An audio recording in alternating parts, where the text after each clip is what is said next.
కొమ్మ రావుబాబు గారు. రాజ్యాంగంలోని 5వ షెడ్యూల్ ద్వారా 170 చట్టం ఏర్పాటు చేయబడడం జరిగింది అధ్యక్ష.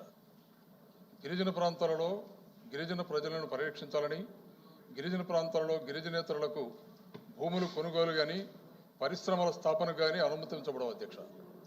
కానీ ప్రభుత్వం 170 చట్టాన్ని ఉల్లంఘించి అల్లూరి సీతారామరాజు జిల్లాలో అనంతగిరి మండలంలో ఉన్నటువంటి టోకూరు, పెదబడ్డ, భూర్జా ప్రాంతాలలో నవయుగ అనే ప్రైవేట్ సంస్థకి హైడ్రో పవర్ ప్రాజెక్టులని కట్టబెట్టడానికి ప్రయత్నం చేసింది అధ్యక్ష.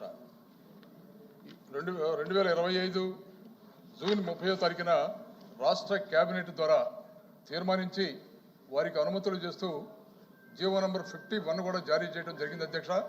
దీనివల్ల ఆ ప్రాంతాలలో ఉన్నటువంటి దాదాపు 20 గ్రామాలు, 2000 మంది గిరిజన ప్రజానికం తీవ్రంగా ఎఫెక్ట్ అవుతారు. రాష్ట్ర ప్రభుత్వము చట్టాలను రక్షించవలసినటువంటి రాష్ట్ర ప్రభుత్వమే గిరిజనులకి సంబంధించినటువంటి 170 చట్టానికి తూట్లుపడుతూ ప్రైవేటు వ్యక్తులకి గిరిజన ప్రాంతాల్లో ఏ విధంగా హైడ్రో పవర్ ప్రాజెక్టుల నిర్మాణానికి అనుమతిస్తారో ఈ ద్వారా ప్రభుత్వానికి తెలియజేస్తున్నాం అధ్యక్ష.